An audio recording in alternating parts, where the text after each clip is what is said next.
Hello, welcome to Scary Thoughts, Horror, Philosophy, Culture. I'm Mark Cate. And I'm Chad Lott. This is episode 75. We're going to be talking about the Todd Haynes film from 1995, Safe. You can reach out to whatthe@scarythoughts.org. We'd love to hear from you. And I would like to introduce to you our guest for this episode, Cam Soehnlein. He is a novelist. He wrote The World of Normal Boys, You Can Say You Knew Me When, and Robin and Ruby. He's also a screenwriter, a playwright, and a journalist. Hi, Carl. Hi, Mark. Hi, Chad. Hey. It's also worth noting that Carl and I have been friends for like decades at this point, I think. Since we both had hair, basically. Oh, here's something new. You can now follow us on Spotify. Since that platform blew up its accessibility for all podcasts, we're now on there. So if you're on there, subscribe. Anybody got anything to plug?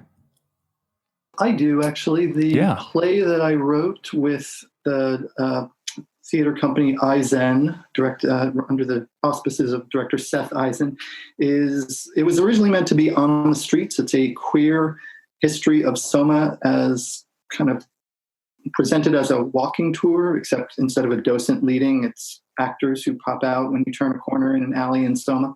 We did it last year. This year it's being reprised, but unfortunately, like everything else in our culture, it's going to be shown on Zoom. The dates are later in June, I think between June 17th and 28th. It's going to run for 6 nights.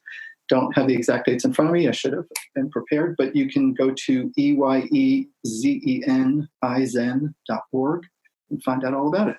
Great. I'm looking forward to that. I didn't get a chance to see it in person when it was in an earlier iteration. So Zoom it is. Yeah, we're doing whatever we can to kind of create a similar experience. And like a lot of theater makers right now, trying to figure out what actually works on Zoom for this form.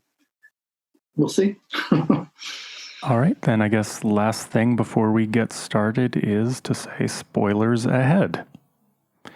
So where do we actually, I would love to start this off by posing a question about, I think this was my idea. Was that maybe true to cover this? It just seemed like a good moment to examine this movie that focuses on illness and phobia while we're all so concerned with illness and phobia. And it makes me ask about what this movie can mean now while we're all sort of simmering in this gentle ambient horror of the outside world.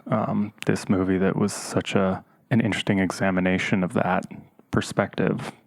You know, for me, it felt timely when you first brought it up regarding illness, pandemic, environmental illness, chemical sensitivity, airborne danger. And this week, against the backdrop of police brutality and a nationwide uprising and questioning around white supremacy, I felt very aware about the world of Carol White in her white privilege inside of her white homes and her pale pastel clothes. It sort of resonated as a critique on that level for me in a whole new way. And I don't think it's just the context that's giving that to me. I think it's in Todd Haynes' world view. So I sort of felt engaged on the film in that way as well. Well, the film definitely spotlights the difference between her world and the world of the help in the film. And it's interesting because I don't think that I looked at a lot of reviews of the film at the time, and it's barely mentioned. And the film itself does a really incredible job with the way it frames the characters. There's one great scene, right before she has the fit at the baby shower, when the one woman who's hosting it is taking everyone's orders for coffee. She's on a separate side of the screen, divided by a barrier from the rest of the women. And then she takes the orders and then turns to the woman who's actually going to make everything happen. And it's framed so well, and it seems so obvious now that that's a really forward criticism in the film, but it's weird. It just does not seem to pop up in commentary from the time. You mean there's the class critique that is? Yeah, I mean, you watch it now, and the way that, the dismissiveness or almost like the help in the film are treated like automatons really more than anything else. And it seems to not have been the focus of the film, but more of like a set dressing in the film. And it's funny how time makes you think about things differently. Like I didn't watch this film at the time, but it just looking at like the reviews of it and the commentary about it, like that is not what was like hot at the moment when the film came out. So it's interesting. It almost seems like prescient, like a very like prescient way of doing, because it's handled so carefully in the film that it definitely seems like it's there. It's not like a reach to pull that out of it. Right. Well, speaking of at the time framing, Carl, you knew Todd Haynes or had a lot of sort of social overlap with him when you lived in New York. Is that right? Yes. We both really came up out of the same scene in like the downtown New York film scene. I was right out of college and I was working at a place called the Collective for Living Cinema, which was an exhibition space in Tribeca. And we showed Superstar, Todd Haynes' Karen Carpenter as a Barbie doll film. Real quick, can you maybe explain that one a little extra? Because, I mean, for me, it's sort of this pinnacle turning point for my understanding of what cinema could be, but maybe our listeners don't necessarily know what it is. Yeah, sure. It was the story of Karen Carpenter, sort of done as a biopic, but it was entirely acted out with Barbie dolls and Barbie doll sets and, voiceover actors while dolls moved around. So it told the story of Karen Carpenter's tragic end and kind of collapse into anorexia, while also doing this sort of, what would you call it, a kind of semiotic influence of like people popping in and being talking heads and saying things like, what is anorexia nervosa? And then he would suddenly cut to this kind of voiceover PSA thing, kind of like the way you hear in, say, these environmental illness tapes that she's listening to, this kind of like canned kind of voice of soothing authority that comes in to kind of explain illness. And the film became really notorious because Todd Haynes, who was pretty young and right out of college, did not get the rights to any of the Carpenter's music, which, the whole film is filled with. So Richard Carpenter sued and successfully put a cease and desist order on that film. So it can't be legally shown anywhere, though there are bootlegs floating around, and I treasure the one that I have. It's really worth seeing. Every now and then someone seems to get it up on YouTube, and before it gets taken down, it can be seen. But it's really good, and it's sort of comical and moving, and it has a lot of these kind of tonal things that you also find in Safe, where you sort of pity and sympathize with the heroine, and you also sort of stand at a distance from her with the kind of filmmaking and the camera work, sort of looking at her be sort of trapped in the world that she's found herself in. It seems a lot funnier, though, with the Barbie dolls. There's a lot of kind of sight gags and the ways they build the sets and still manage to have this really kind of almost lush cinematography in these little doll houses. But yeah, it's very similar. It's very much I think there's a real continuity between that film and this one, and then the film he did later in 2002, Far From Heaven, which also stars Julianne Moore. These sort of like women in suburbia who are kind of constrained by the actual physical space they're in, as well as the larger cultural space that sort of defines who they can and can't be. Oh, speaking of YouTube and films not being available, this film is pretty hard to find right now.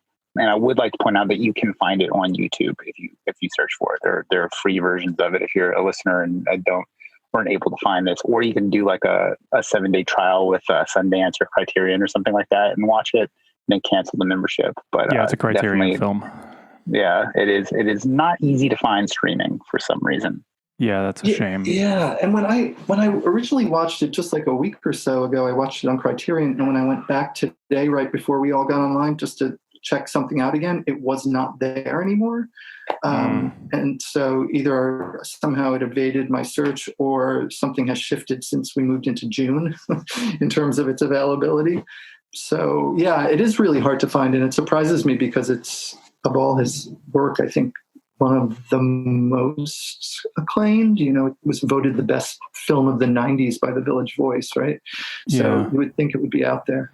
It's funny, the podcast How Did This Get Made, which is about, really terrible cinema, as soon as they announce a film that they're going to do, there seems to be this bidding war between all of the streaming platforms of who's going to pick that film up and show it, because they know that the following for that podcast is so huge that they'll get a bump in streams by picking up a usually discarded property.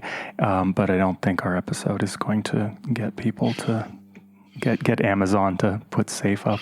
Man, I wonder if directors lobby their shitty old films through that podcast. I know some who do. Oh, to that podcast. Oh, I thought you were going to say to like Netflix, which I know personally some people who do and find it very frustrating.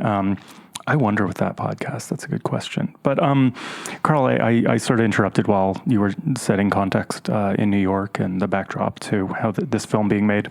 Yeah. So there was some cool, overlap in terms of getting to see Superstar really early. In fact, I actually saw him set it up on a 16 millimeter projector at the Pyramid Club on Avenue A, they were going to screen it in this, East Village bar. So it was out there and around for a while before it got shut down by Richard Carpenter. And then Todd and Christine Vachon, who wound up being his producing partner for like many, many years, and a third guy whose name escapes me at the moment, set up a film production company where they made short films that was called Apparatus. So yeah, there was that kind of overlap in the film scene, but I also knew Todd because we were in ACT UP together. We were doing direct action, civil disobedience around AIDS stuff. And, that was a sort of crucible for a lot of artists, a lot of queer artists, of course. And that to me is what really kind of colors so much of how I see Safe, because it really is an illness film, right? It's a film about immunity and collapsing immunity. And it's a film about the rhetoric, especially right in the end when she goes into this place, right? The rhetoric around healing yourself, right? And I was thinking as I was rewatching that part of it about, sort of the reemergence of Marianne Williamson into the public consciousness earlier this year with the presidential campaign, and how she got kind of like follow, or, the stuff from her past kind of followed her into that campaign, which was a lot of this same kind of rhetoric about healing yourself, There's all this language in the film about we are the one who has the power to heal ourselves. I don't need the negative fatalistic media. That's going to destroy my immune system. The only person who can make you sick is you. That whole thing that really pops up was very much like a thing that people with AIDS were sort of getting lured into or, out and out rejecting. I mean, that was very much something, especially if you were in the activist community, that you got thoughts about. Let's just leave it there. Sure. You had some serious thoughts about it. Yeah, but it's also so interesting that so much of the tone of this movie is sort of like contemplative and curious and sometimes ambivalent. And for him to be coming from this place and in a political moment with so much rage and desperation and activism, to make a movie that examines some of those questions with a bit of distance and curiosity, and not loading it with, not burdening the narrative or the characters with any sort of like ham-fisted opinion. You don't come away from this movie, I think, feeling that the movie is trying to get you to feel one way or the other about almost anything in this movie, right? Yeah, I thought in comparing this to 28 Days Later, which is on the nose with all this really stupid, like undergraduate level, like, what is the beast in man nonsense, even though I love that movie. This movie doesn't drive you in any particular direction. I think you're totally right. The word distant is the word that I would use to describe this film. Like, everybody is shot. There's hardly any close-up shots of anybody. There's a lot of space in between people. There's a lot of silence in the film, and like there's a lot of driving, like solo driving, and like POVs of just empty roads. So it's a very lonely film, and I love that. Like I'd read that Todd Haynes one of the inspirations of this film was that he was kind of disgusted with quack and homeopathy therapies for people who had HIV at the time. I thought it was a very interesting choice to have kind of not quite the villain of the movie, because he doesn't end up being one, but like the biggest problem character, which is the guy who runs Renwood, being HIV positive and like resisting to make him like a martyr character. I thought was a very, very interesting role. Like he has, the illness that is kind of on everybody's mind at the time, but he's not a sympathetic character at all. I thought it was a totally interesting choice. Yeah, I totally agree. He definitely is not giving you any of the kind of AIDS victim narratives that were going on. There were a lot of really high profile films like, Philadelphia or Longtime Companion, where the whole point was to sort of make you feel the sadness, the pain, the frustration, the anger, whatever of the person with HIV. And yeah, here he makes the snake oil salesman, the guy who's HIV positive, which, yeah, along with distance, the word that I kept coming back to was confusion. I felt constantly like confused about what I was supposed to feel, Yeah. And it kept shifting, right? Do you think that she's, making all this up in her head because she's a sad, privileged, sexually unfulfilled, not very intelligent kind of person, and so this is the one way she can have any agency in the world? But then you have these incredible shots like what follows from the dry cleaner, right, where she is on that hospital gurney and it's shot from above and she's covered in blood and she's on a ventilator and she's turning her head and there's bile coming out of her mouth, and it's so brutal and so painful that it's a real physical thing happening to this person, right? So like that constant shift between thinking like she's falling for a hoax in this whole environmental illness, cult she gets involved in, and then the actual physical things that are happening to her, I think is a really unsettling and confusing kind of space the film creates around the central questions of the film. He's really sly about that too, though, because there is that really graphic scene and you're like, holy shit, something's really happening to her. And then the next question is, what happened to your lip? So like, did she just bite down her lip? I mean, like, who knows what happens? And it's just really smartly done. Yeah. Another sort of level of ambivalence that's very odd in this movie is that her condition keeps getting worse and worse. And, she's trying to find some sort of agency. I think that's a good word, Carl.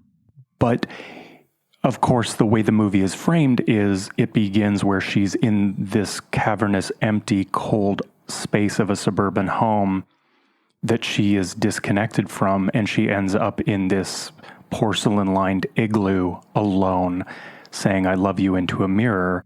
And she doesn't necessarily get agency because everything that happens to her is scripted by someone. She sort of makes one choice that's suggested by a group of people as this might work, but that's a big step for her. And actually, one of the other Renwood residents actually says that when she's crying on her first day and says, you just took a big step.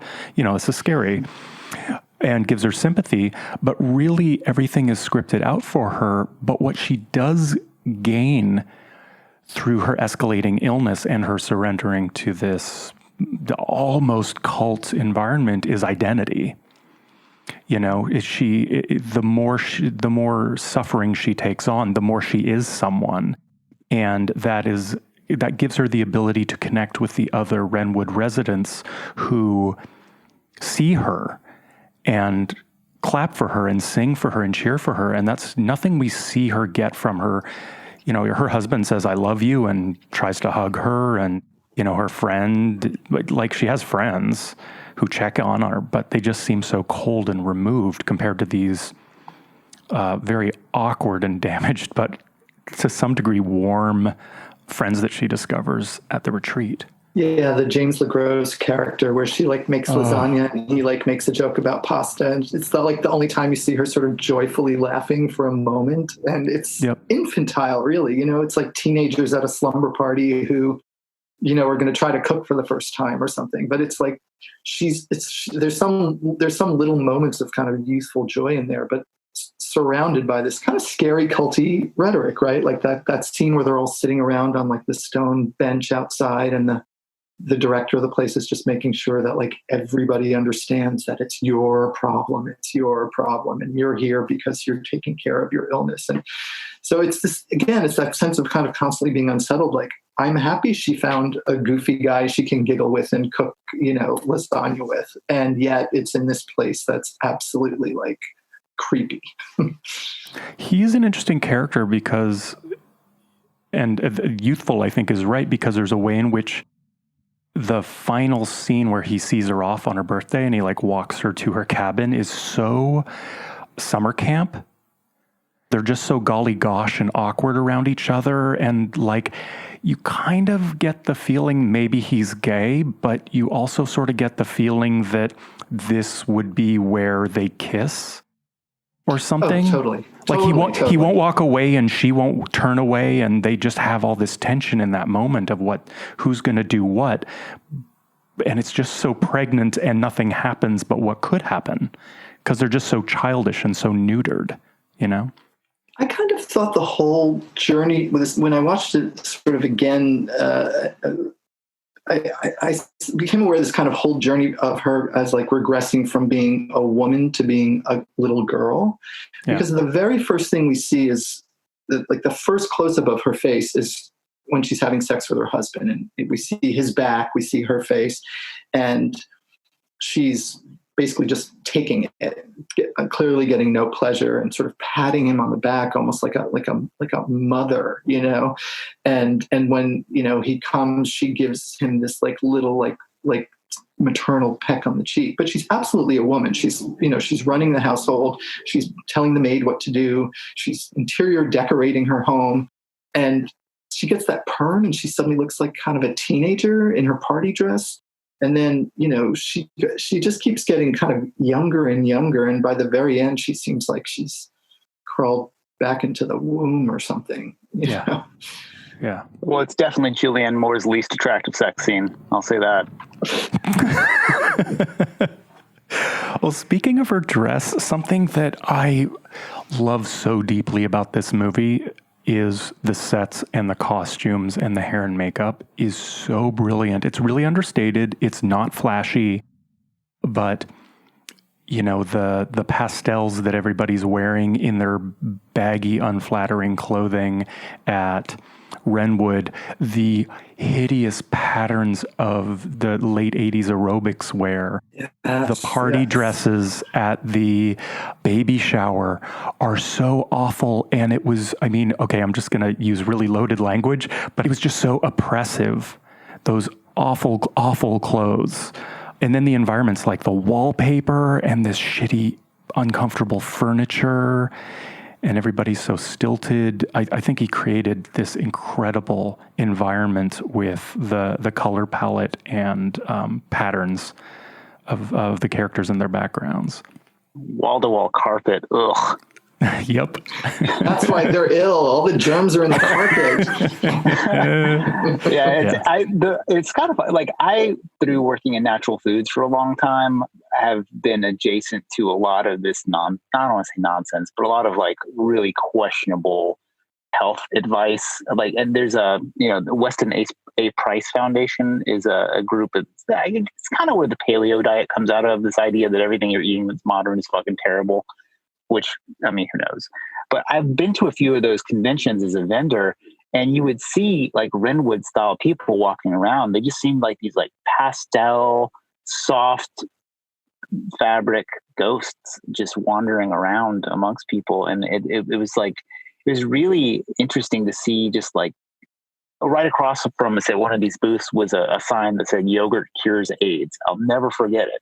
And it's like, man, how are people so just like, how do people believe this shit? And it's like, when you get sick, I think like people get really scared and your options become limited and you just look for anything.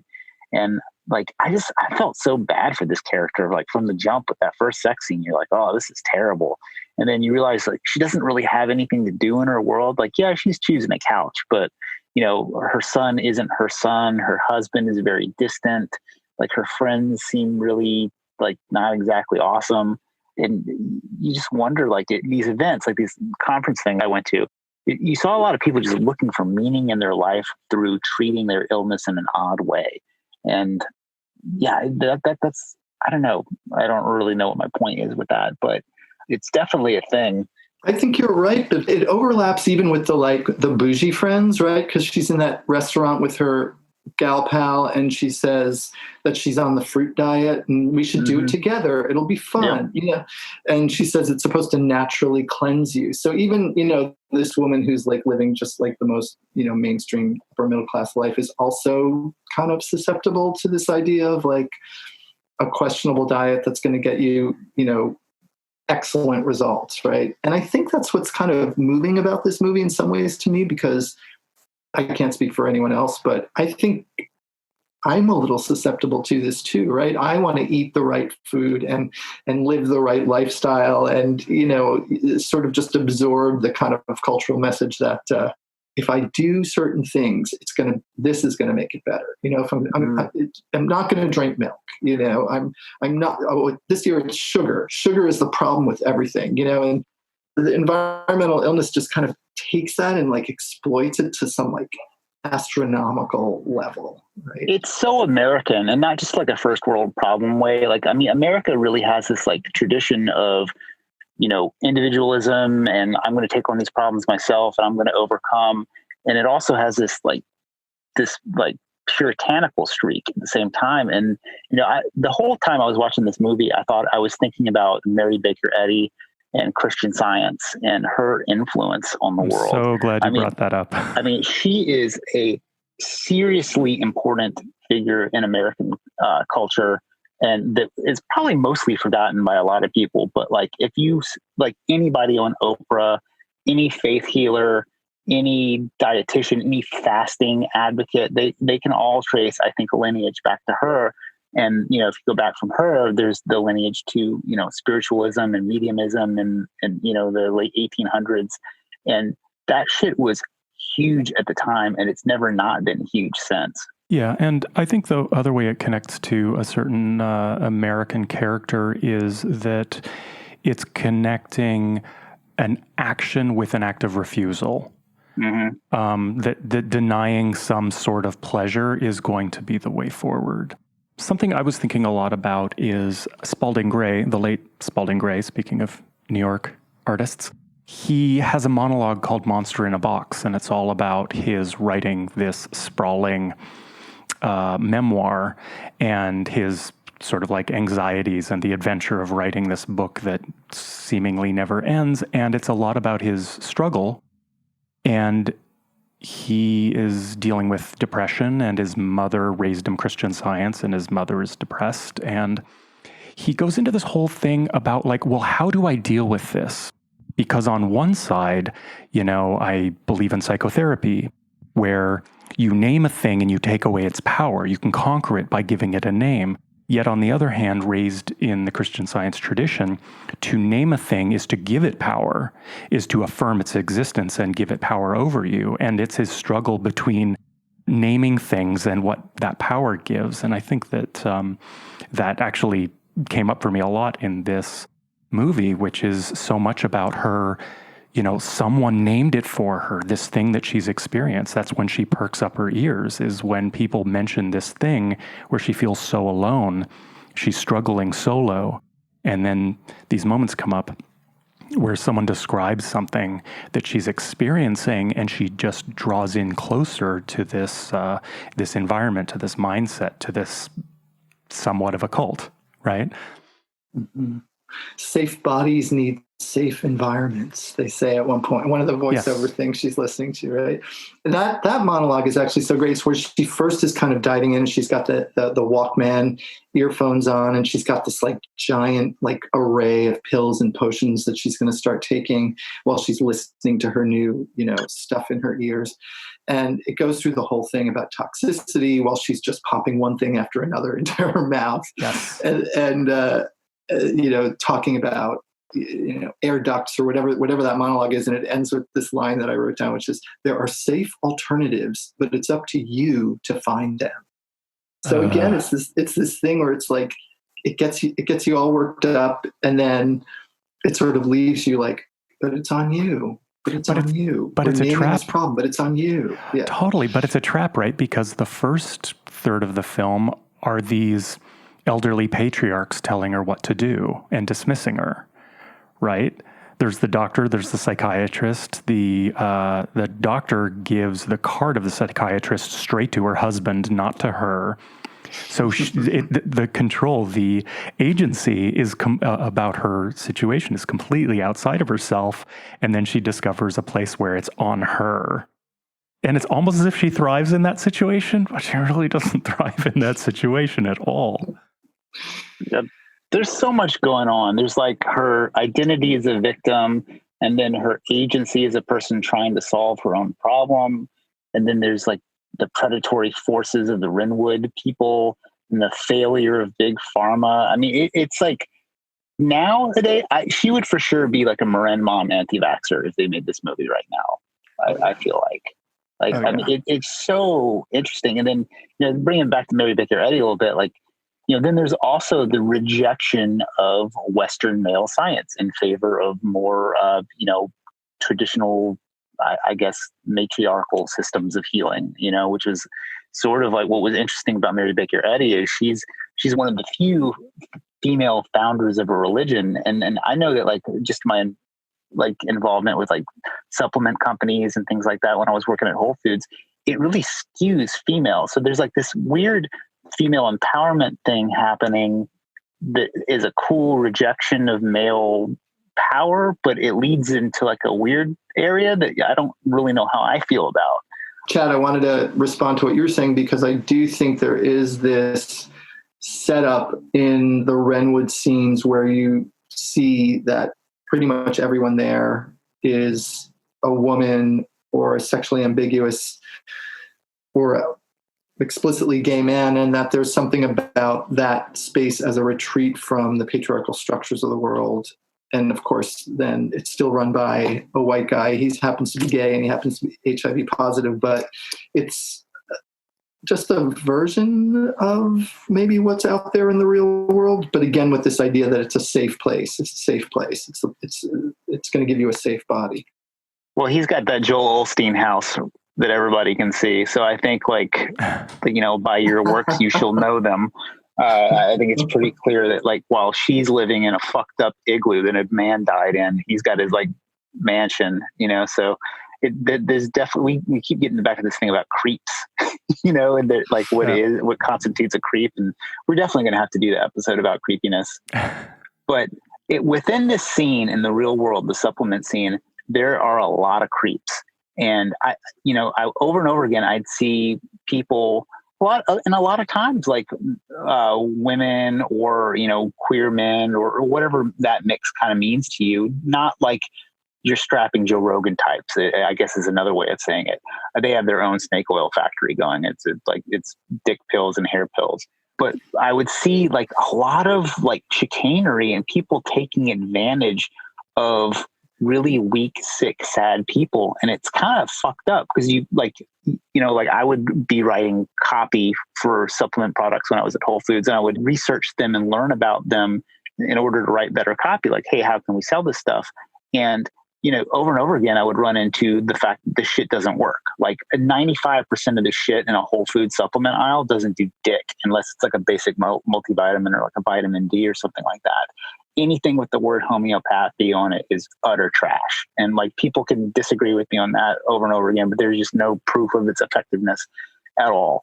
And it seems really fucked up to me because a lot of these people really need answers. They really need help. They have real sicknesses, and they've rejected the mainstream system that hasn't done right by them or hasn't been able to help them and maybe even minimize them while they were trying to help if they have a difficult to diagnose illness like environmental sickness. But like the number of people who just like filled that vacuum to take advantage of people is really scary to me. And there's just something dark about that. I mean, I don't even know what it's beyond like the general like power dynamic of like, patriarchy versus everyone. It's like there's patriarchy versus everyone. And then within everyone, there's this hierarchy of bullshit that people still have to contend with. And I think this movie, it's really about that too, especially the last half of the film. I think there's something also about there's like a parallel to what you're saying, Chad, which is like for me, it's that baby shower scene where the consumerism is kind of on most, grotesque display, this kind of like ritualized gift giving, the cooing and oohing over just the most ridiculous things that are also supposed to make your life better, that are also a kind of a more, another version of someone swooping in and taking advantage and saying, buy this stuff and you will be okay, right? One is something that you acquire and put in your house all around you, and the other is something you put inside your body, but it's kind of the same taking advantage kind of setup.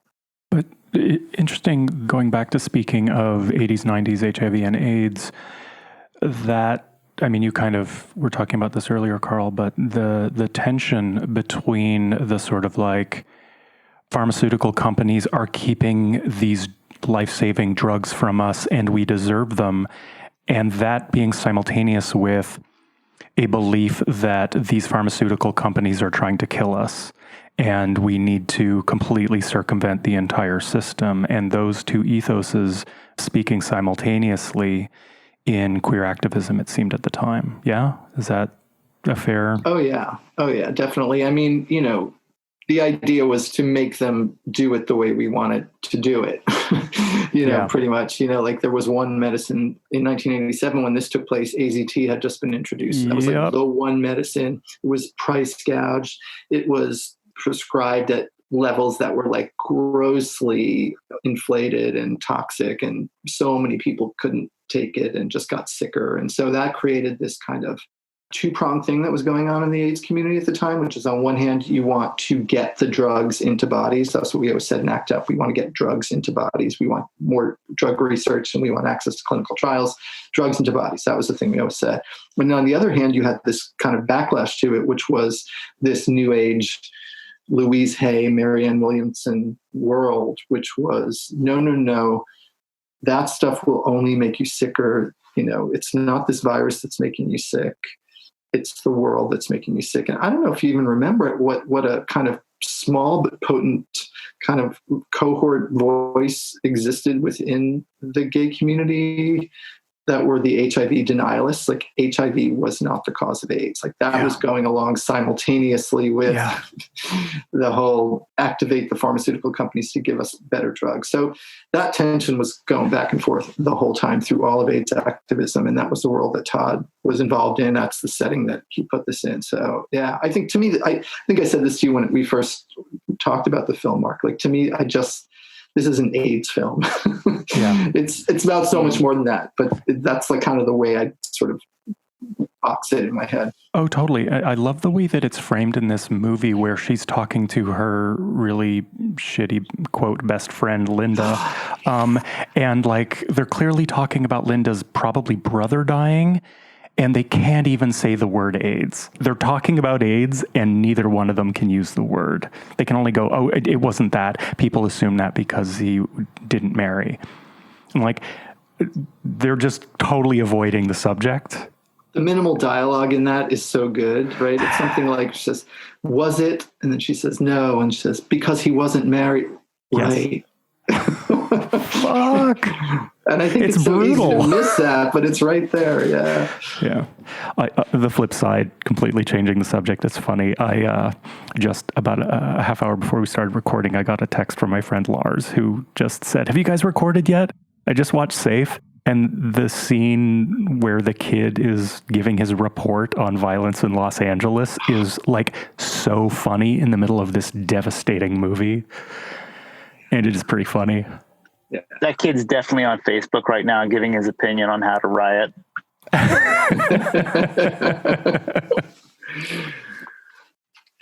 Yeah, I mean, this is also like a couple of years before the LA riots, right? Which were what, 91, 92? Yeah. Well, this is after. Oh, I see what you mean, 87. Yeah, because the film takes place in 87.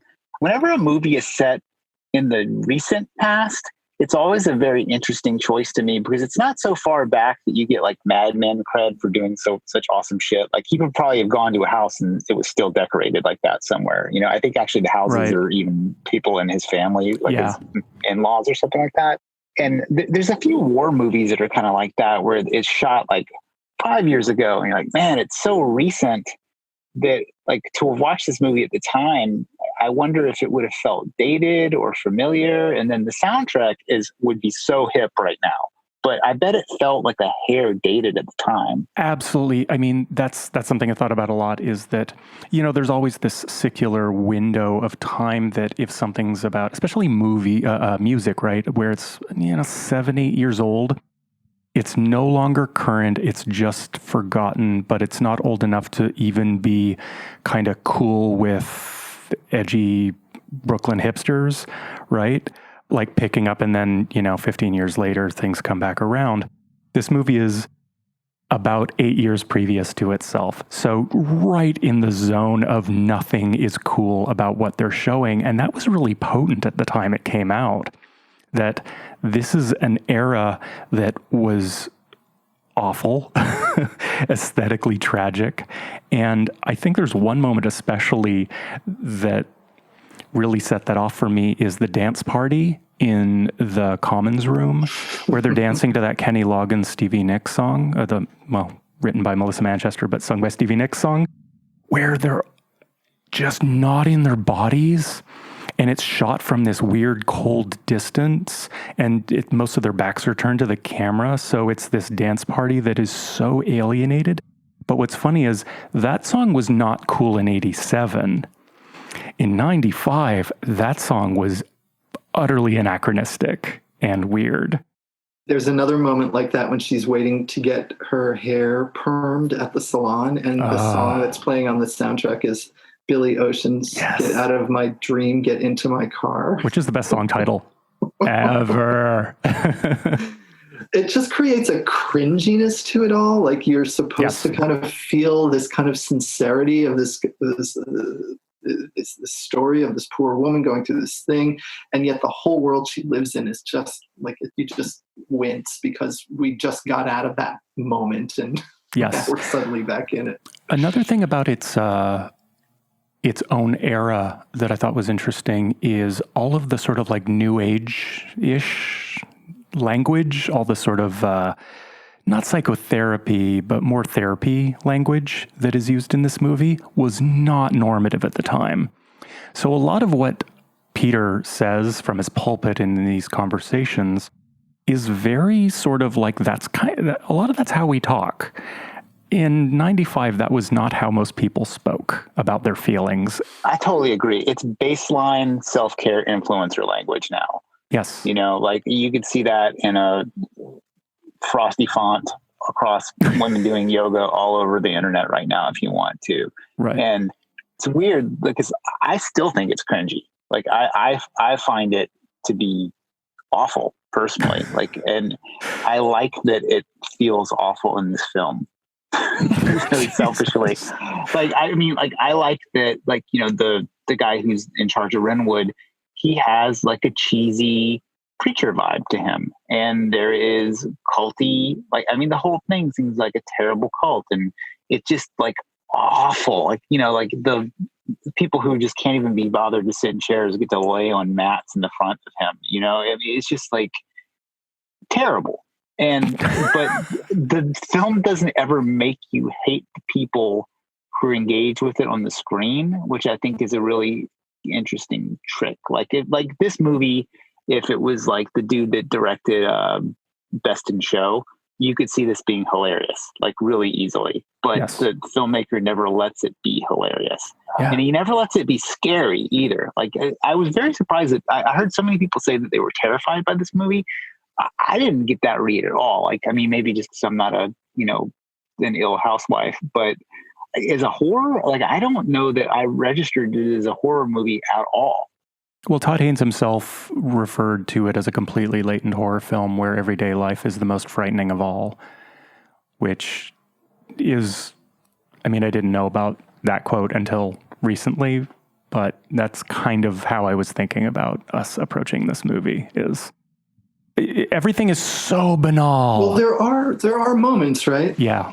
Like the moment where she walks outside and she's kind of caught in a police spotlight. She's like, it's all dark, dark, dark in her yard, and she stepped outside and there's suddenly a light on her. I mean, that seems like a horror movie shot to me. You guys tell me. I mean, there are moments in here, right, where he's using, like the moment where she's at the shower, and the girl is sitting on her lap, and she starts wheezing and just wheezing, and the soundtrack gets all crazy, kooky, weird, and just we get closer and closer in on her, and that's there are a couple of moments in the movie where she's just sort of standing there or just sort of enters one of the rooms and the music gets really dark and nothing is happening. She's just sort of confronted with the total, utter emptiness of her life. There's a legit jump scare. No, when? Like when she's walking on the road, she's talking about how beautiful the desert is, and then the truck runs by her, and she falls down, and it's kind of like, I mean, it's not exactly jump out of your chair scary, but it does function as a jump scare. Oh, for sure. Yeah. Traffic noises are deployed really well too in this movie. Like you can hear like the ambient sound like getting turned up when it's getting more and more stressful, especially over conversation. There's a few scenes when they're like eating outdoors where the traffic noise gets very loud. I thought that was an interesting choice. Yeah.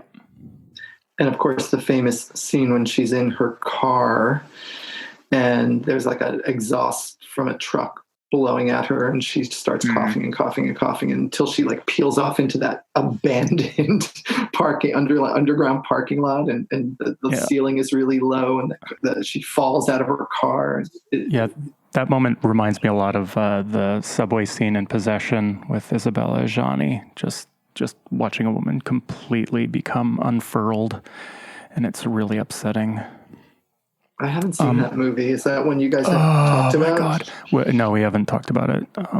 It's incredible. Something else that I think I love about this movie is Jessica Harper comes out of nowhere in the third act. Love her. Speaking of horror, star of Suspiria. But something that happens in that very brief scene is Jessica Harper's recounting something as part of an exercise, and then it is Carol's turn, and she's prompted, describe to your friend a room you remember having as a child, and she babbles and stammers and then just says yellow wallpaper, and then there's a siren, which is the most on-the-nose thing, I think, in the entire movie, honestly. A reference to that short story, but kind of perfectly placed. Which is all about a woman going crazy in her room. Yeah. It's beautiful. It's about the oppression of patriarchy and domestic spaces and the sort of difficult line to parse out between insanity and being completely justified in rejecting completely the strictures of domestic life. I didn't even pick that up. You had texted me earlier saying, when was the last time you read The Yellow Wallpaper? And I was like, why is he asking me this? Yeah, because when I yellow wallpaper, and then someone dies, Oh, wait, I want to hear from both of you about Lester. We haven't talked about Lester. Oh, the guy in the distance, right? Yeah. He's like walking across the field. That actor, he was in The Mandalorian. He's sort of like a motion capture guy. Obviously very physical. He's often designated as performance artist as opposed to actor, I love that character. So iconic, so creepy. It's definitely body horror for sure. Yeah. It's also weird. I think that, I was earlier thinking of, well, what image am I going to use for this episode as the podcast episode graphic? He's on the poster. He's barely in the movie. It doesn't tell you anything about the movie, but otherwise this movie is just sort of a Bergman movie, right? It's just people talking to each other in kind of yellowish tones. Right? But he's so startling. Yeah. How is he described by Peter? Peter says Lester is just very, very afraid.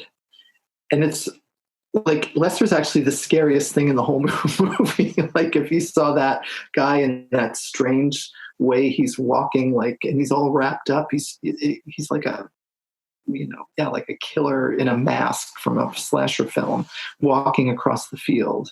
But again, it's like this reversal. It's like, no, he's not scary. He is scared. And that's why he has become this thing.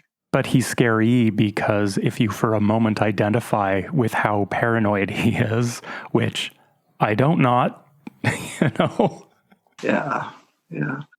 I think also the filmmaker I wanted to bring up and nerd out on for a second, because I remember this quote that I had read in an interview with Todd Haynes a long time ago where he talked about Fassbinder. And I couldn't remember where I had read it. I'd read it in print. And then lo and behold, on the Criterion channel, they had this kind of extra interview with Todd Haynes, and it's Todd Haynes on Fassbinder. And I wanted to read you guys what he said. I wrote it down and ask something about it, because Fassbinder was accused of pessimism, that he made these pessimistic films. And he said, it's kind of a long quote, but I'll read you part of it. "Revolution doesn't belong on the screen. It belongs outside in the world. If the film ends pessimistically, if it exposes certain mechanisms clearly enough to show exactly how they work, then the ultimate effect is not pessimistic.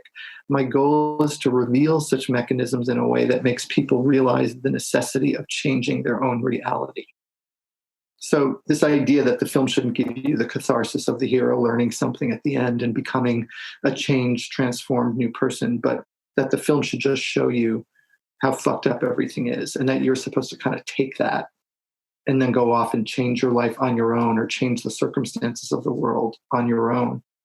And I love that quote because it's sort of, I think just narratively, it gives you a lot of freedom as a maker.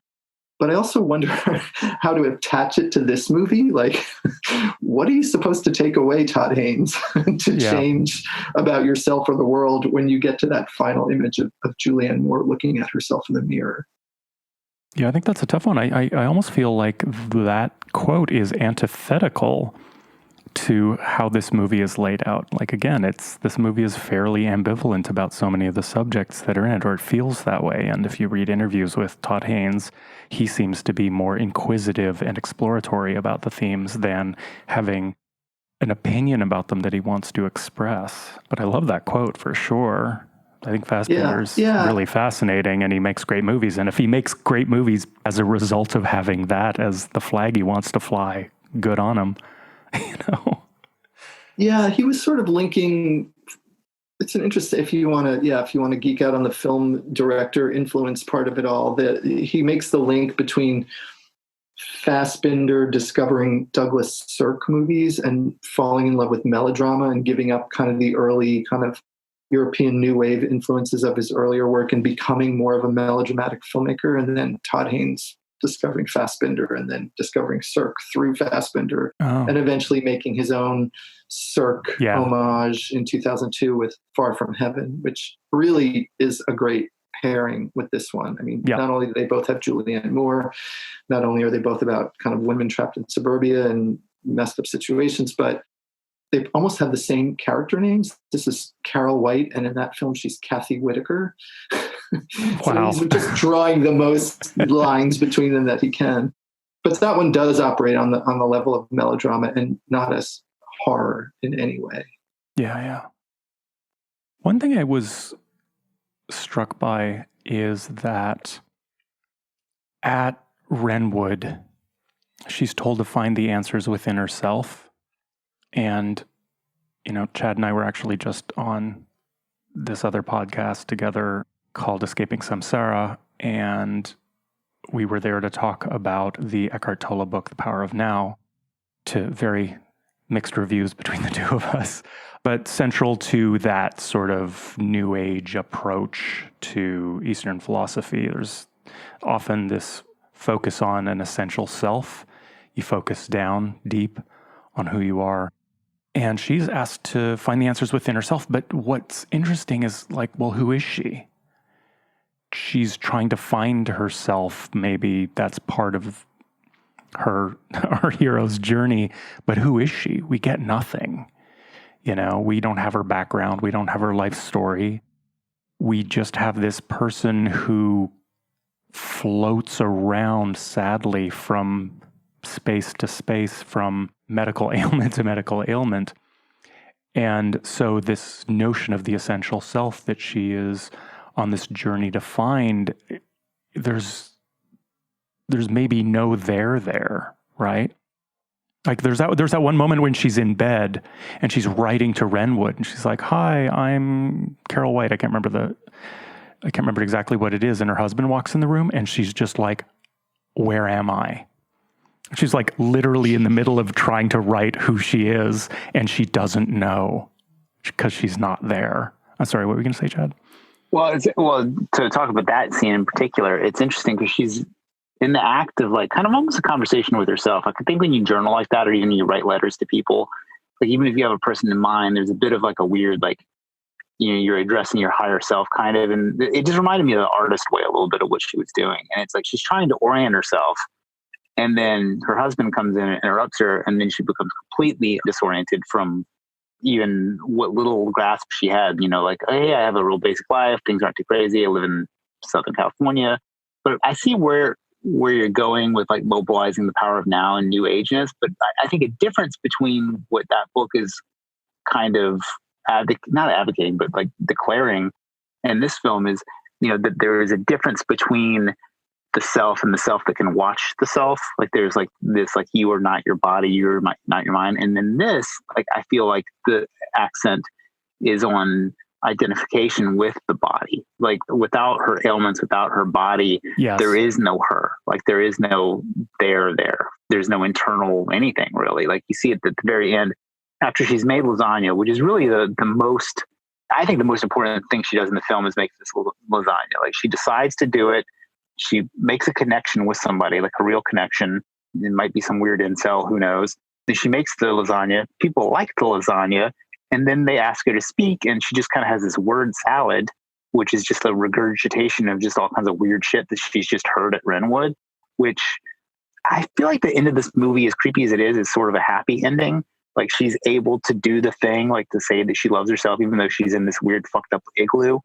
Like it is a positive step. I think like she has experienced an affirmation of herself through the cooking, but there's no higher self, you know, like it's just about getting healed, getting clear. It's not about overcoming or enlightenment or anything like that. Like that's one of the things I think is very sad about a lot of the stuff I've witnessed in this health world is there's not any, like, it's just going from sick to zero, not from sick to fit.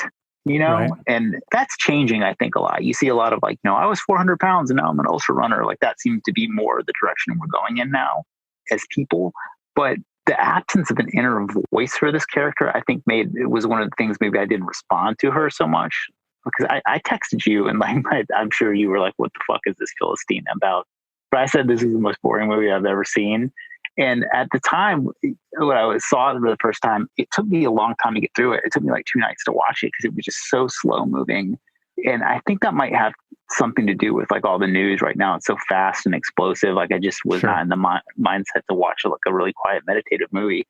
But the more I thought about it, like I got more into the movie as I considered it. But like there's no like inner growth for this character that you see, like, or maybe I'm missing it. Like, I mean, I could have totally missed it. What do you guys think? Does she grow at all in the film? Well, I almost like to respond to that.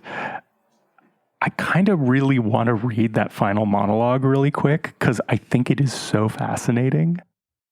Her last speech at her birthday. Oh, do you have it transcribed? I did. I had to transcribe it. Good. I want to hear every word of it. It is word salad, but there's a recipe somewhere into that salad. I erased all the ums. I didn't type those out, but I really hated myself before I came here, and so I'm trying to see myself, hopefully, more as I am, more positive, like seeing the pluses. Like I think it's slowly opening up now, people's minds, like educating and AIDS and other types of diseases, and it is a disease because it's out there, and we just have to be more aware of it with people aware of it. Even ourselves, like reading labels and going into buildings. And then everybody applauds her. I It love is how that just ends with devastating. going into buildings, Going like reading into labels buildings. and going into buildings. And like AIDS. Like what? AIDS. Yeah.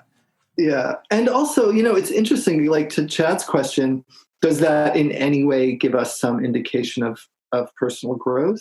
Like, do we take what she has said at face value in any way? Did she hate herself and now she's learning to love herself? Or is she just, swallowing the snake oil and convincing herself it's medicine? I think when I try to figure out, like, is it a happy ending or not, I get to a sort of fork in the road, because I think, well, what are the alternative, like what are the paths to Carol from this last moment? She says that she loves herself. She really loves herself. The woman who told her to say that testified as to her own path of healing, right? After she started to be able to look at herself in the mirror and so say those words, she became healthy. And that woman's very robust, right? She's full figured. She's got a great shiny head of hair. She's got no weird marks on her face. So maybe that is where we can imagine Carol White is going to go. Or is she going to be the next Lester? Is she going to be wrapped in swaddling from head to toe, doing a weird scarecrow dance across the field? And I think the film doesn't tell us which one it's leaning on. Yeah, I mean, because it depends on the metric you use, because if you look at her lifestyle, she went from wealth and opulence in these big luxurious spaces that she is, in some senses, designing herself, to what is, for all intents and purposes, a military underground apocalypse bunker. Which is, they're designed to keep the outside. And her being able to look in the mirror and say, I love you, is maybe everything. But it is very hard not to look at this through the lens of wasted privilege. And this is something that runs through a lot of women's literature of the last 150 years, Yellow Wallpaper included, is the constraints and restraints of even middle and upper class domestic womanhood, where it seems like it's, in her case, completely wasted on her. She has everything given to her. Her ability to be at Wrenwood is predicated on her husband's ability to pull in probably an outrageous amount of money every month, right? Oh, all I could think of was how much it must fucking cost to keep her stabled at Wrenwood, man. It must have been a fortune. And keep Peter in that big house up on the hill. Yeah. So it's hard because she's clearly going through something, and it is real. Some people have illnesses and weaknesses and they're unable to deal, and that's real. But for oftentimes a system that can allow that to happen is based on a lot of privilege. Not always, I'm just saying that can happen. And that's sort of what we're seeing in the circumstance, because this stuff is brought up in this movie about ideas of environmental sensitivity disorder and these things that just sort of feel like, if you were really cynical, they're just sort of fabrications, but they're not fabrications. They are genuinely experienced by the people who suffer them. Yeah, I always think about people are really suffering from something and deserve your kindness and your help. There's something wrong, whether it be an actual ailment or a mental ailment. Totally. But there's something really fascinating when there is an affliction that seems to migrate strictly towards upper middle class people, or in particular, upper middle class women who can afford to, let's say, go take the waters in some Swiss Alp clinic, right? No? Yes? Well, I'm sort of pondering over here thinking about the whole issue of women's bodies in the medical establishment, right? Because one of the clearest the second villain, right, after Peter is that doctor, right, with the white hair and the glasses, right, who just really, he can't find it on the test, so there's nothing wrong. It doesn't matter if her nose is bleeding. Doesn't matter if, she's breaking down into respiratory failure every other day. There's nothing wrong. And again, through the kind of that AIDS activist model, one of the things that ACT UP did, and it's been led by the women who were in ACT UP, is that they got government drug trials to actually test drugs on female bodies because they never were. And so there were illnesses that women were getting related to HIV that were not considered opportunistic AIDS classifications because only women got them, and then women were never in clinical trials, right? So I think there's a whole other critique of the movie too that looks at a sick female body getting no help from the medical establishment and thus trying to find the answer in this other alternative community. It's really interesting.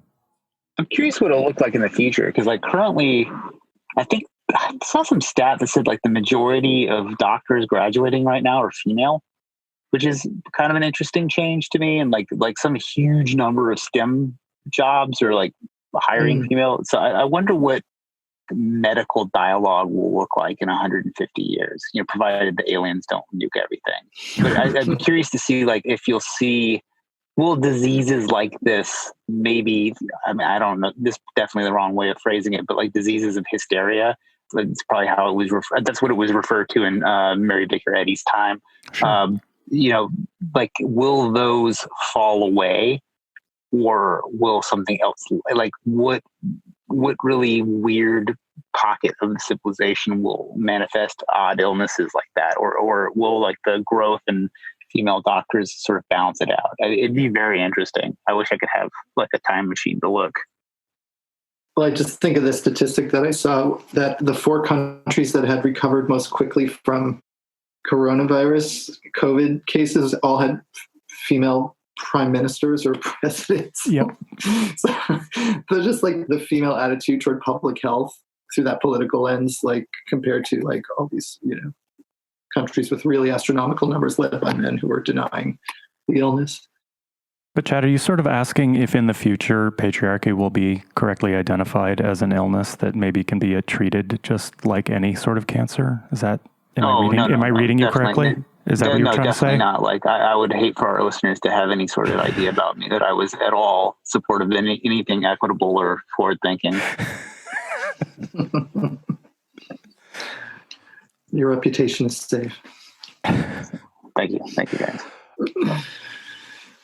Oh, what else have we got? I mean, I think that this is like, in some sense, the idea of Mama's Little Helper just taken as far as it can go, right?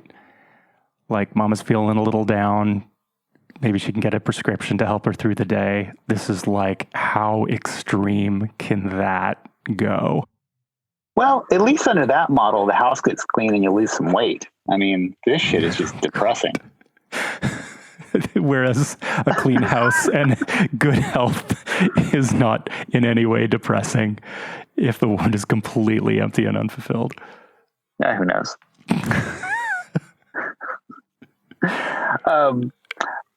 What was I going to say? I had some other totally absurd thing to say. Shit. While you're thinking of it, I mean, it is sort of key in this narrative where the moments when she most has her reactions, other than the first big one from the traffic, which is the things that break her down are a hug from her husband, her perm, when she's holding a child, picking up dry cleaning, and then she can't wear makeup. She refers to that couch that she just, the only time she stuck up for herself is to go and get the couch corrected. And then it turns out to be, quote, totally toxic, right? So it's all these, it's not just environmental, it's her environment, her very idiosyncratic environment that her body is rejecting. But every single one of those things is some kind of like archetypal female thing, right? The cleaning, the beauty, the wifely duty with the husband. The one moment we see her kind of in a maternal setup, right, with where the friend's daughter is on her lap, is when she has her biggest breakdown. So everything that makes her sick is somehow tapped into something, that adds up to some picture of this role she's supposed to play. So when she does get to the end and say her word salad and say, I used to hate myself, it's like, I mean, again, I don't know. Are we on some level supposed to think, yeah, maybe that's the key to it all, that she hates the role and the world that she has been put in and never questioned before. That's the optimistic side of it for me. Yeah, the first time I watched this, I thought, oh, she doesn't. The first time we see her, she's lying on her back, not enjoying sex, but she's kind of smiling. And for most of the first half of this film, she's got this kind of very fake, forced, pleasant smile that is completely insincere, whether she's hanging out with her friends or having sex with her husband. And it's not until she gets to Renwood that she actually laughs and smiles. But watching it again, when she decides to get a fruit salad, she explodes in delight. Like she made a decision and it wasn't even her idea. It's so sad. I love that moment. The fruit diet. Oh my God. Fun. Yeah, it's great. It's great. Did you think of what you were going to say, Chad? No, it totally disappeared out of my mind. Although I was thinking about how I think the key to her making it is if she hooks up with that fucking dork that she made lasagna with. Like, I think she could fuck her way out of this illness. I mean, there is no way in hell that guy wants to have sex with her. It's really pretty clear that if getting in touch with her inner, mojo is supposed to be the way out, I really don't think it's happening at Renwood. Unless she, I don't know, finds a lady to love and takes the full escape from patriarchy. Maybe that's the way. I mean, well, also Lester has a weird gait. He might be packing a huge dick in those pants. Really? I don't know. I don't know. It's terrible. But I don't know. I was thinking about if she did something really weird and uncharacteristic, when there's no character present, if you take an action and do a thing, it becomes your new normal. I could see a bold move like that. Like the woman who we were talking about, who was sort of robust and living her best life at Renwood. I think you could end up being very happy in a place like that if you took action to be happy in a place like that. And it feels like, making the connection to this other guy, making the lasagna, is cringy as it is, the dance scene is a very joyful moment. And it seems almost like I kept waiting for the guy who runs the place to shut it down, because it would have been too emotional. Because a lot of the rules they talk about at the beginning are very much they remind me of the kind of rules you would get if you went to some really oppressive ashram or something like that. Yeah. In her journey too, from, affluence to living in an empty room is that's the first year yogi dream. A lot of people who are I just want to go live in a cave and meditate or something like that. She's kind of at that I love myself as an aphorism. It's very meditative, and she's at that stage. But you wonder, to what purpose? What I kept thinking was okay, well, what's the end game for this character? What does it look like 5 years from now? My wife has a friend who went off and did the full monk shaved head living in a cave thing and came back 4 years later with worms to show for it. So it's what happened there, and is now really not into the whole thing. So when I watch films, I always think what does the day after the credits roll look like? It's just something I always do. And I just wonder, what does a few days, a month, does the husband stop paying for Renwood, or is he just happy to have her fucking gone? What happens there? Well, he's another interesting example of how this movie doesn't declare a position, that he is really unsympathetic and really an obvious contribution to her disposition, but he shows up and is supportive-ish. He's not that warm and he's not that supportive, but he's there and he's paying for it, and he doesn't, and he says I love you and isn't discouraging. Yeah, I mean, he's, on the villain scale, he's not up there with the doctor and the psychiatrist and the guru, but Yep. he's still, batting higher than halfway. No, for sure. But the day after idea, I think that you could look at it as, we're all somebody's bitch. We've all got a boot on the back of our necks. It's just a question of whose boot is it. So she goes to this cult-ish retreat where there are all these rules. They're anti-libidinal. They're strictures about dress and about action and about gender. But that might be better to her personal disposition than being a stepmom, being entertaining for her husband's business prospects. It seems really awful, but maybe the expectations of that environment are actually far better for her sanity than being a suburban mom.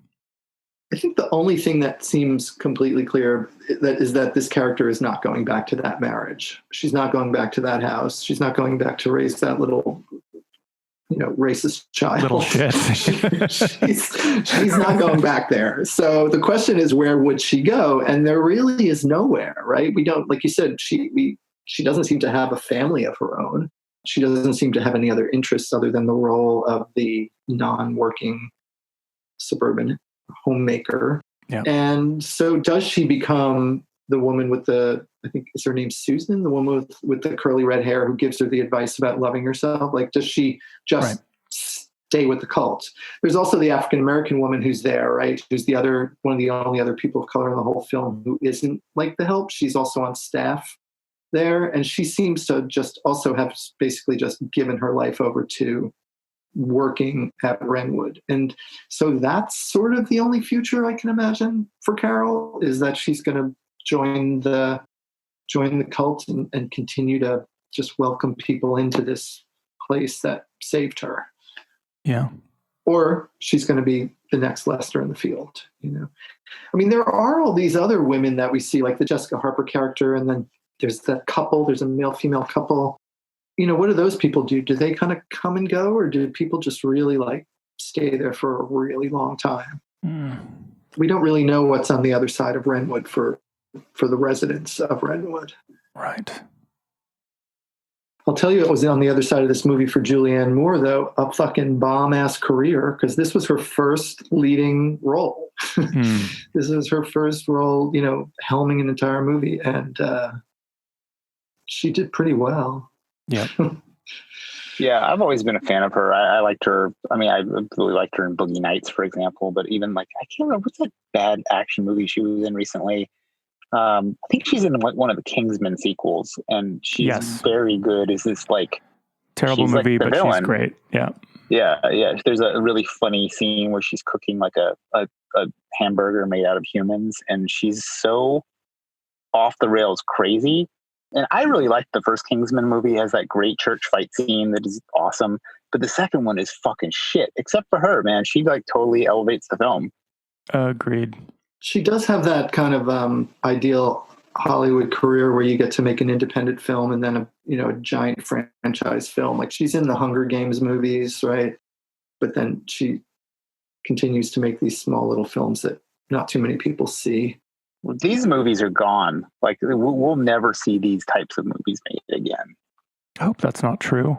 Not in movie theaters. Yeah, definitely.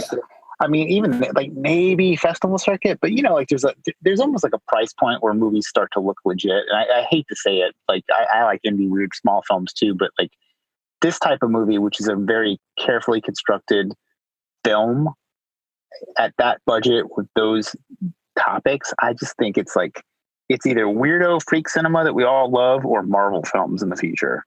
Yeah, the economics of filmmaking keep getting more disparate for sure. But, it is telling that so many of the locations in this movie, including the restaurants, were his family's homes and streets and backyards. I didn't know that. I think I read somewhere that is his mother or his sister in the movie at some point. I think they're all in there somewhere. Yeah. Yeah. His dad's in one scene I read. Yeah. Nice. And that's real deal indie filmmaking, man. If you have multiple family members in your film, you're an indie filmmaker, For or if you sure. had to have them to fill in spaces. And like, I love that shit. For sure. Yeah. Yeah. If you had to have an imaginary disease, which imaginary disease would you want to have? COVID-19. Good choice. An imaginary disease is like the ability to fly, perhaps some kind of disease, because that's the one I want. Yeah, what's an imaginary disease? Like, are you talking about ones that we have determined are not real? Well, it could be like a blood curse or some sort of like non-real ailment. What I'm getting at here is like, I'm not asking like would you rather have lupus or AIDS? Like I just mean like if there was like almost like a fantastical illness, what would it be? I don't know. My head's kind of spinning with that one. Is there a disease where all I really have the energy to do is make music on my computer and record podcasts every 2 weeks? I think that's called modernity. Like, for example, my choice is like... But I'm not allowed to hold a job down. I think that's what I'm asking. Lycanthropy for me, for sure. Like turning into a werewolf every once in a while. You could turn invisible, like the Invisible Man. Anything, really. You might become a fish person.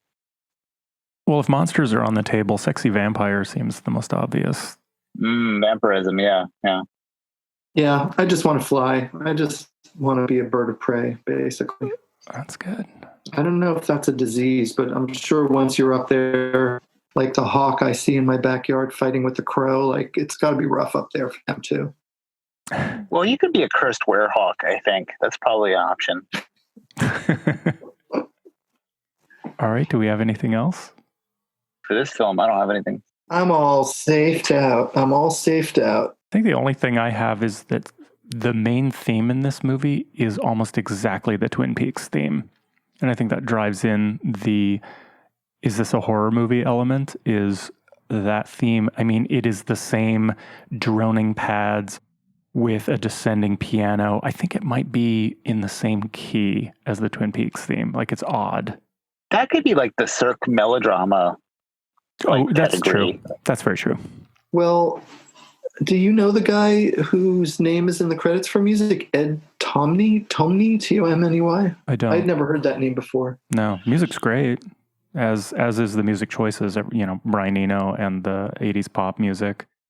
What I like about the music in this film is that it is almost indistinguishable from the sound design of the film. So like there's one of the scenes I really love is when she goes to get that perm and there's this close up of we go from that Billy Ocean pop song, like just quick fade into the soundtrack where as the perm bleach is being, run across her scalp in those rollers, it's suddenly just like drips and lips and blobs and, the music is there, but it's all the sound effects in there too. And I was like, is that all scored by the film's composer or is that a layer of sound effects put over the music? Because I can't tell, to my ear. Yeah. I love those choices. I was hoping you'd know more about the composer, Mark, because I was thinking about a thing that you've talked about in the past, which is like when synths are used in movies, there was a time when they were done because it was cheaper. Yep. Like, and as opposed to like, now it's a cool point, Stranger Things, throwing some synths in, it's awesome, But I wonder if the decision to use synths was just cost cutting for this film. Possibly. Yeah, I don't know. I mean, it definitely contributed to the aesthetic and that element that it's not too far from what Twin Peaks opened up for moody independent cinema. That might be a contributing factor as well, but I don't know. Yeah. Yeah, one thing, you guys were clearly new about this movie. I don't remember if you said you had seen it at the time when it was new. Yeah. But it's so praised and so well regarded. I had never heard of it, and I'd never heard anybody talk about it. There are definitely indie movies or smaller movies or dramatic movies like Ordinary People or something like that you still kind of hear about. But it's weird that, I don't know, maybe it's just the circles I run in or what, but I'd never heard of this film. Well, I think I mean, Carl, you knew Todd, but for me, Superstar happened, and I was one of those people who had an 8th generation VHS copy of Superstar and was mesmerized by it, right? So I knew about Todd Haynes from that, and then saw his, I guess Poison was his first feature film, yeah? Yeah. Yeah, which is fantastic. I don't know. It might be unfindable, strangely, unless you want to buy a DVD. I certainly saw it when it came out. I mean, there's also queer independent cinema at the time. There's a bit of a magnet for it for me. Yeah, I mean, aside from the fact that I, was acquainted with Todd in those circles that we were both in at the time, I mean, the coalescing of the new queer cinema of the early 90s, I mean, Poison, his first film, was very much a kind of like stake in the ground for that whole idea of new queer cinema. He's referencing Genet, and he's referencing Fassbinder, and he's engaging with academic theory and AIDS activism and all this kind of, like, it was very much, he was very much on the map, even if you hadn't been aware of Superstar before that. I think, I might be wrong, but I think the year that Poison won the grand jury prize at Sundance, Paris is Burning was also at Sundance that year. So it was a real like kind of like announcement of this whole idea of new queer cinema. Greg Araki was coming up right at that moment. Yeah. A whole bunch of other stuff in a wide variety of genres, but like, because he was kind of like the smart aesthetic theoretical one, Poison put him on the map, and then Safe was like really greatly anticipated. It's interesting to me that it's not as well known anymore, and that it's hard to see, because it really did, and maybe I'm just too in the circle, but it really did. It was a kind of movie that like people anticipated if you had seen the earlier stuff. And, from here he went on and did Velvet Goldmine, which like played at Cannes, and, he just had a big career after that. So, yeah, I wore the Velvet Goldmine soundtrack out. Yeah. Yeah. Have you watched that recently, Chad? It's probably been about 5 years. I've listened to the soundtrack pretty recently, but it's probably been about 5 or 6 years since I saw it.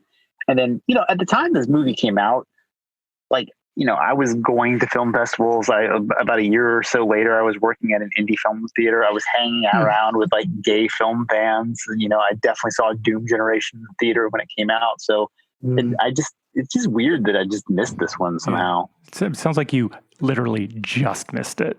I might have. I mean, I would have been like 13 or 14 when this came out, and then 15 and 16 was more like, maybe I'm getting the years wrong, but anyway, I think that there were probably a couple formative years that happened around it that easily could have accounted for me not seeing the shit.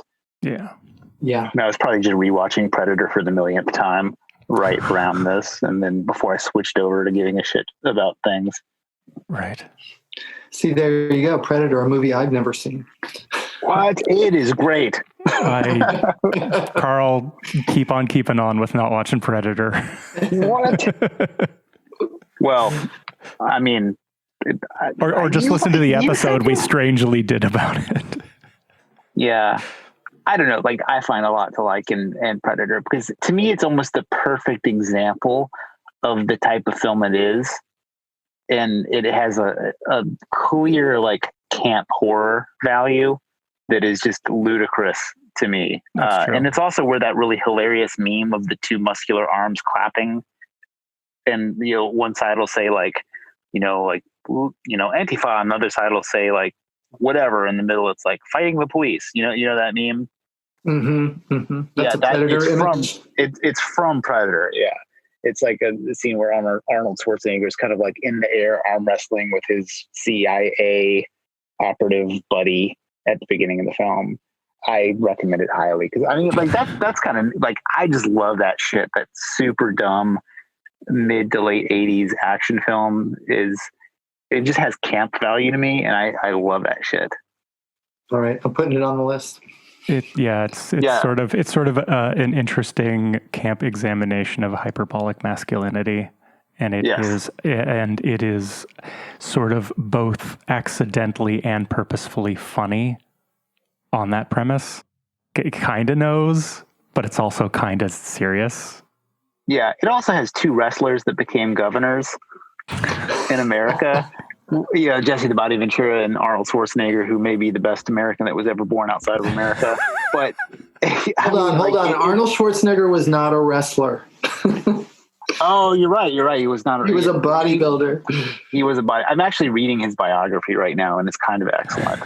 Yeah, you're totally right. Sorry about that, everyone. I feel ashamed now. I was waiting for like Stone Cold Steve Austin to show up in this movie or something like that. No, but like, I mean, it's definitely ultra silly. And we did a pretty in-depth episode about it, which I thought was a pretty decent episode. It was good. Well, I hope to be a Scary Thoughts completist at some point, but right now I haven't listened to the Predator episode. Man, there's a lot to. I was looking through our back catalog pretty recently. This is episode 75. It's fucking nuts, man. You think we should just hang it up at 100 and just like spike the football and run off? Figure out how to make it an augmented reality, cast in the future, and you can just breathe a whole new gust of air into it. That'd be great. Well, I appreciate being on number 75 with you all. Thank you for letting me rattle off about an obscure Todd Haynes movie from the mid-90s. I had fun. Magical. Glad you could. Thank you so much for coming on. That was great. Yeah, thank you. Yeah, my pleasure. All right, everybody. Thanks for listening.